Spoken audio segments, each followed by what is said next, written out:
ভাই 1,500 তো লাগাই দিছি, 1,500 আনিয়া ফিটফাট করছি। এখন আমি 2 দিন বালি হেলাইলে আপনার টোটাল ওই যে জমি ভরাট হয়ে যাইবে না, ঠিক আছে? 2 দিনের ভিতর আমরা আপনার জমি ভরাট করে দিতে আছি, ঠিক আছে? ভাই এই 1,500 কি আপনাদের? হ্যাঁ ভাই, 1,500 তো আমাদের।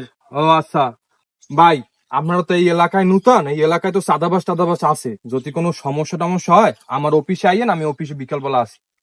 আচ্ছা ঠিক আছে ভাই, তাহলে আমি আপনার অফিসে যাবো না যদি কোনো সমস্যা টমস্যা হয় ভাই। ঠিক আছে, ঠিক ঠিক আছে, আছে ভাই, ভালো ঠিক আছে, থাকেন। ঠিক আছে ভাই। ধন্যবাদ ভাই। আচ্ছা ভাই। এ বেটা, এলাকায় বলে নতুন ড্রেজার লাগাইছে। ভাই ফোন দিয়ে কইলো ধান্দা পানি করতেন। ভাইজন কইছে ফোন দিয়ে লন ধান্দা করি। চল এ ভাই, ড্রেজার কি আপনার? হ্যাঁ আমার ড্রেজার, কি সমস্যা? আপনি যে এলাকায় ড্রেজারের ব্যবসা লাগাইছেন, ভাই লাগে কি কথা কইছেন? ভাই কেডা ভাই? এলাকায় আবার কোন ভাই? এলাকার বাইরেই চেনেন না আপনি? না না, এলাকায় ভাই কেডা? ভাই ওদের আমার লাগে পারলে মারলে বাড়ি ভরিয়ে দেন দি। এ ভরে দেবো। এবার তুই বেশি পাট লইস না, 1,00,000 টাকা বাইর লেগে রেডি করে রাখিস। আমরা কালকে 10টার সময় লয়ে যাবো, ঠিক আছে? এর বাইরে যেন কোনো কথা লড়চার না হয়। থাক, গেলাম। এলাকায় এত পাতি নেতা ভাই রয়েছে, যাই দেই ভাই লোক কথা কই, ভাই একটা সিদ্ধান্ত দেবে না আমার।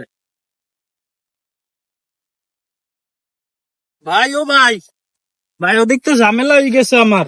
কি ঝামেলা হয়েছে ভাই? ভাই ওদিকে তো ওই সাদা বাস আইছিল, ঠিক আছে? কারণ ওনরা তো আই আমার দ্বারা 1,00,000 টাকা চাই গেছে ভাই। আচ্ছা ভাই, কোন চাঁদা বাজাইছে নাম কয় নাই? হ্যাঁ ভাই কইছিল তো, ওই যে টুক্কু সাদা বাস নাকি। কি নাম কইলেন? টুক্কু? ওরে ভাই, ওগুলা কোনো ঝামেলা টামেলা করছেননি? ও কিন্তু ডাইরেক্ট ভরিয়ে দেয়। আরে ভাই ওগুলো তো ঝামেলা টামেলা করে দিছে, আর আমেদি কইলেন যে এলাকায় কোনো ঝামেলা হইলে আপনি দেখবেন না, নেহলে কি তো অলগ আমি ঝামেলা করছি। ভাই আমি তো কইছিলাম যদি এলাকার ভিতরে যদি সমস্যা এটা আমি দেখবো অনেক, কিন্তু ওরা তো আমার এলাকার না, ওরা তো এলাকার বাহিরে। ওরা এলাকার বাহিরের গুন্ডা। আপনাদের কয় টাকা চাঁদা চাইছে? ভাই ওরা তো 1,00,000 টাকা চাঁদা চাইছে আমার দ্বারে।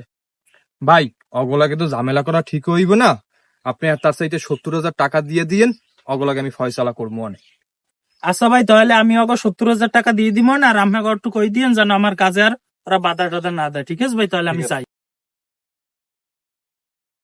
ওরা তো ভালোই বলদ বানাইছি, এখন অগ ফোন দিয়ে কম ওদের যেন 70,000 টাকা লই যায়।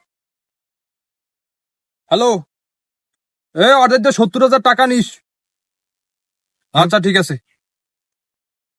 এবার ভাই তো আপনাদের 70,000 টাকা লইতে কইছে। তাহলে তো ওখান থেকে ভাই আমাকে 10 থেকে 20,000 টাকা দেবে আনে। এটা তো অবশ্যই দেবে ভাই। এবার চল, টাকা বলে রেডি করছে, ওর কাছ দিয়ে টাকাটা লই যাই। এমন মুখোশধারী লোক আমাদের চারপাশে সবসময় ঘোরাঘুরি করে, তাই আপনারা এদের কাছ থেকে সাবধানে থাকবেন।